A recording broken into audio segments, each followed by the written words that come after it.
todo esse cenário estaria formado no tempo do apóstolo Paulo? Não, irmãos. Aonde que tinham 10 nações ali, barro e ferro, se misturando, tentando ficar unido, mas não permanecem unidos? Aonde tinha isso? Quando o apóstolo Paulo estava lendo Daniel 2 e ele lia muito bem as escrituras, em grego e hebraico, chegou na parte dos pés, ele estava lendo ali, ó, os pés de barro, de ferro e barro que viste, é um reino dividido e tem 10 dedos. Eles tentam se unir, mas não ficarão unidos. Mas é nos últimos dias, hein, essa expressão. Mas nos dias desses reis, o Deus do céu levantará um reino que não terá fim, um reino eterno. Aí vem uma pedra, bate nos pés da estátua, é ali a ira futura, ali onde está o anticristo. E derruba toda a estátua, ela vira pó, o vento leva tudo, e aquela pedra se torna um grande monte. É um reino eterno, é o estabelecimento do reino de Cristo. Irmãos, isso não estava nem perto de acontecer no tempo do apóstolo Paulo. Nem o tataravô do anticristo estaria vivo. Vocês entenderam a pergunta?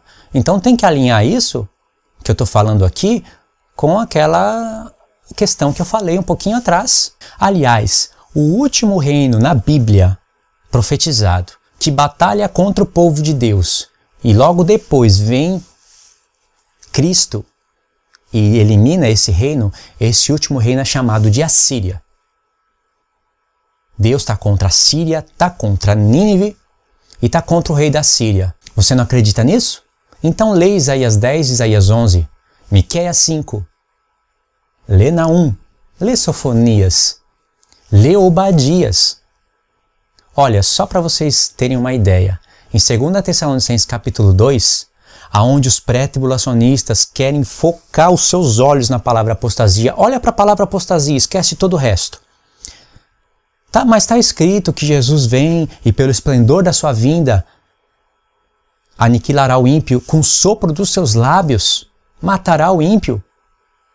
Está escrito isso. Não, mas se foca na palavra apostasia. A palavra apostasia é a chave, a palavra apostasia, a palavra episteme, a palavra... É só isso que tem em 2 Tessalonicenses capítulo 2? O texto que o apóstolo Paulo colocou na sua carta, que Jesus matará o ímpio com o sopro dos seus lábios, se encontra em Isaías 11, verso 4. O contexto imediato de Isaías 11, vamos falar por capítulo porque está dividido em capítulo, mas o contexto imediato de Isaías 11, esse ímpio é o rei da Síria de Isaías 10. É o último reino final. Ali Deus fala, vai acabar a ira dele quando ele derrubar a Síria. O rei da Síria e o povo da Síria é o povo que está fazendo guerra contra o povo santo. Ali em Isaías 10 está falando de Daniel, está falando de Gog e Magog. Você tem que aprender a cruzar profecias. Tanto é que após Deus derrubar o rei da Síria, os seus olhos altivos, a sua boca arrogante, que está lá em Isaías 10. Quem tem olhos altivos e boca que blasfema contra Deus? O chifre pequeno de Daniel 7. Por que você acha que Deus quis falar que foi dado olhos como de homem e uma boca arrogante para o chifre pequeno de Daniel 7? Para a gente, no futuro, o Espírito Santo sabia que no futuro nós iríamos cruzar profecias. Em Isaías 10 tem essas coisas.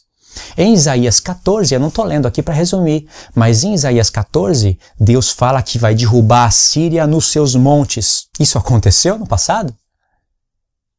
Qual é o povo que é derrubado nos montes do Senhor? Gog e Magog. Gog e Magog é a Síria. A Síria é o povo do anticristo, e o anticristo está representado não somente no chifre pequeno, mas também no rei da Síria. Não acredita nisso? Então o que você vai fazer com esses textos onde mostra o reino da Síria sendo o último reino?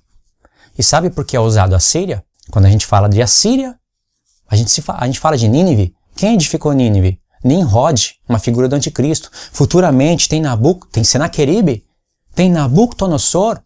Mas Nabucodonosor é rei da Babilônia, tudo bem? Mas está ali na mesma região, norte de Israel. E a Síria, ela conquistou o norte de Israel, ela conquistou ali partes do Oriente, que hoje você pode colocar ali como Iraque, Irã, Iraque, antiga Babilônia, Irã, antiga Pérsia. Ela conquistou o norte e o sul, que é também a divisão do Império Grego, a gente lembra das cabeças do leopardo. O norte e o sul. norte, Turquia, sul, Egito, os países que estão em redor de Jerusalém. Por isso que em Zacarias 14, onde Jesus vem e coloca os seus pés no Monte das Oliveiras, fala 2 vezes ali que ele vai contra o povo que está ao redor de Jerusalém. Isso que eu estou fazendo se chama cruzar profecias. É a conexão de textos aparentemente não relacionados. Estão todos relacionados. Então a pergunta é, o que você vai fazer com tudo isso de texto? O apóstolo Paulo, um homem incrível, que nos deu luz nas festas, ele que fala sobre as festas, ele fala sobre as festas e não fala de 3 colheitas. O apóstolo Paulo fala das festas de Deus, nos dá luz, fala de primícias, no contexto está falando do arrebatamento, mas não fala de 3 colheitas. Ele fala de um arrebatamento, em um momento, não fala de 2, 3 momentos, de uma glorificação dos corpos. Ele não fala de 3 colheitas, de 3 fases. Ele era o único que poderia falar isso, mas não fala. Pastores como Jefferson Neto e outros sendo levados pelo efeito judaico. Nem toda coisa judaica, ótica judaica é coisa boa. Tem coisa boa, mas tem coisa ruim também. Então eles sendo levados, conduzidos pelo efeito judaico, começam a falar essas coisas. Ou seja, eu preciso estudar livros judaicos, olhar para as festas na ótica judaica para compreender as festas. Irmão, se depender de livros judeus para eu entender a Bíblia, eu leio as cartas de Paulo, um judeu. Se eu depender de livro judeu para entender a palavra de Deus, eu olho para Apocalipse, escrito por um judeu.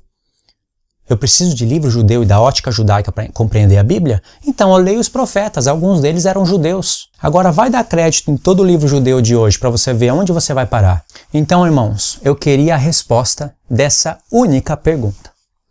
A resposta dessa única pergunta, ela vai nos levar para 1 Tessalonicenses capítulo 4. Se Paulo pregava o arrebatamento iminente, porque ele diz, nós os que ficarmos vivos para a vinda do Senhor, de modo algum precederemos os que dormem, então ele era desconhecedor de todas essas profecias.